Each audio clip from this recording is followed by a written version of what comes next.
আসসালামু আলাইকুম, আমি তুষার স্যার, সকলকে স্বাগতম জানাচ্ছি। আজকের প্রশ্নটি কুয়েট ইঞ্জিনিয়ারিং পরীক্ষার মধ্যে অ্যাডমিশন টেস্টে 2010-11 সেশনে আসছিল। What is the verb of the word shortly? এই শর্টলির ভার্ব কি? শর্টলি মানে কি? শর্টলি মানে সোন আর কি, শীঘ্রই।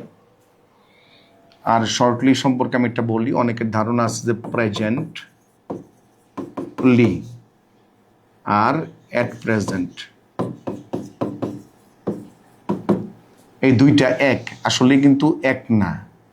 প্রেজেন্টলি মানে হচ্ছে প্রেজেন্টলি হচ্ছে শর্টলি অথবা সুন বোঝায়, সুন অথবা শর্টলি শীঘ্রই বোঝায়। আর অ্যাট প্রেজেন্ট হচ্ছে নাও বোঝায়। আচ্ছা, এটা ফিউচার একটা মোটিভ ধারণ করে, এটা প্রেজেন্ট একটা মোটিভ ধারণ করে। যাই হোক, আমরা মূল টপিকে চলে যাই। মূল শব্দটা হচ্ছে শর্ট। শর্ট শব্দটা শর্ট শর্ট হচ্ছে একটা স্টেট হলে এটা অ্যাডজেক্টিভ। এখন অ্যাডজেক্টিভের সাথে যদি আমরা কি করি, NESS লাগাই, সেটা হয়ে যায় নাউন। সুতরাং ভার্ব ফর্ম দরকার, আমার তো নাউন ফর্ম দরকার নেই, তাইলে শর্টনেস যেটা আছে এটা আমি বাদ দিয়ে দিলাম।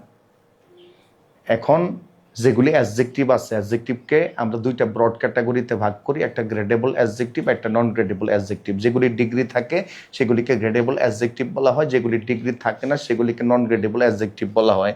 তাহলে এখানে শর্ট থেকে শর্টার হয়েছে কম্পারেটিভ ডিগ্রি, সুতরাং এটাও অ্যাডজেক্টিভের একটা ডিগ্রি, এটাও আমরা বাদ দিব, অ্যাডজেক্টিভ ধরবো।